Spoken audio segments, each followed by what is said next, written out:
धृतराष्ट्र, पांडु और विदुर के लालन पालन का भार भीष्म के ऊपर था।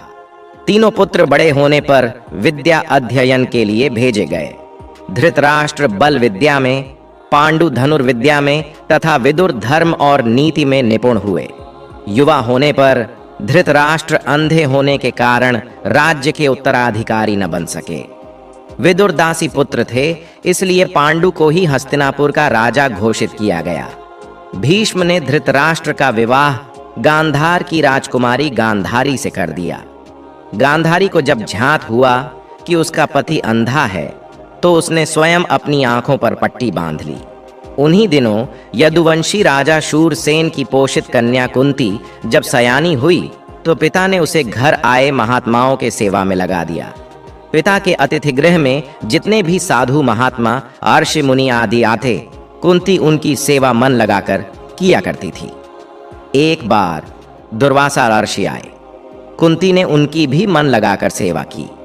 कुंती की सेवा से प्रसन्न होकर दुर्वासा ऋषि ने कहा, पुत्री, मैं तुम्हारी सेवा से अत्यंत प्रसन्न हुआ, अतः तुझे एक ऐसा मंत्र देता हूं जिसके प्रयोग से तू जिस देवता का स्मरण करेगी, वह तत्काल तेरे समक्ष प्रकट होकर तेरी मनोकामना पूर्ण करेगा। इस प्रकार दुर्वासा ऋषि कुंती को मंत्र प्रदान करके चले गए। एक दिन कुंती ने उस मंत्र की सत्यता की जांच करने के लिए एकांत स्थान पर बैठकर उस मंत्र का जाप कर सूर्य देव का स्मरण किया। उसी क्षण सूर्य देव वहां प्रकट होकर बोले, देवी, मुझे बताओ कि तुम मुझसे किस वस्तु की अभिलाषा करती हो। मैं तुम्हारी अभिलाषा अवश्य पूर्ण करूंगा। इस पर कुंती ने कहा, हे देव, मुझे आपसे किसी भी प्रकार की अभिलाषा नहीं है। मैंने तो केवल मंत्र की सत्यता परखने के लिए ही उसका जाप किया है। कुंती के इन वचनों को सुनकर सूर्यदेव बोले, हे कुंती, मेरा आना व्यर्थ नहीं जा सकता। मैं तुम्हें एक अत्यंत पराक्रमी तथा दानशील पुत्र प्रदान करता हूं। इतना कहकर सूर्यदेव अंतर्ध्यान हो गए। कुंती ने लज्जावश यह बात किसी से नहीं कह सकी।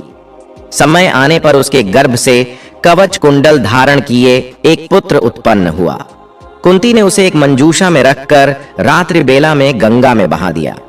वह बालक बहता हुआ उस स्थान पर पहुंचा जहां पर धृतराष्ट्र का सारथी अधिरथ अपने अश्व को गंगा नदी में जल पिला रहा था। उसकी दृष्टि कवच कुंडलधारी शिशु पर पड़ी।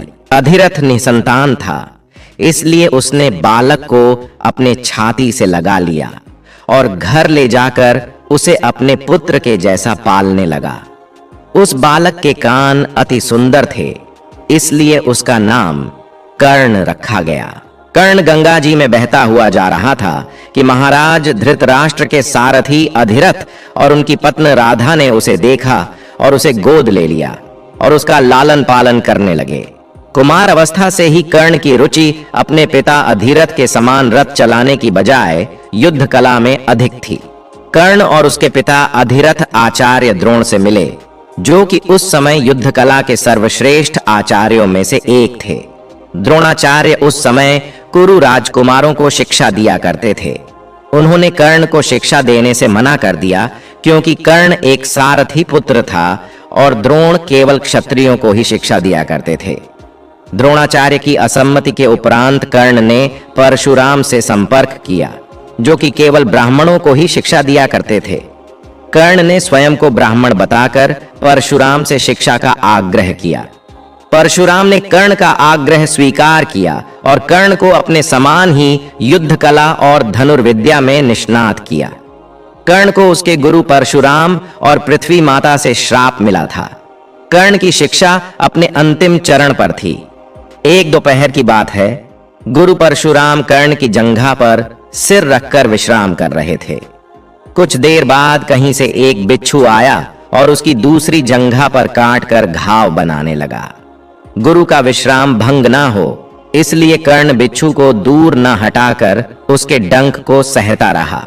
कुछ देर में गुरु जी की निद्रा टूटी और उन्होंने देखा कि कर्ण की जांघ से बहुत रक्त बह रहा है। उन्होंने कहा कि केवल किसी क्षत्रिय में ही इतनी सहनशीलता हो सकती है कि वह बिच्छू डंक को सह ले, न कि किसी ब्राह्मण में। और परशुराम जी ने उसे मिथ्या भाषण के कारण श्राप दिया कि जब भी कर्ण को उनकी दी हुई शिक्षा की सर्वाधिक आवश्यकता होगी, उस दिन वह उसके काम नहीं आएगी। कर्ण, जो कि स्वयं ये नहीं जानता था कि वह किस वंश से है, ने अपने गुरु से क्षमा मांगी और कहा कि उसके स्थान पर यदि कोई और शिष्य भी होता तो वो भी यही करता। यद्यपि कर्ण को क्रोधवश श्राप देने पर उन्हें ग्लानि हुई, पर वे अपना श्राप वापस नहीं ले सकते थे।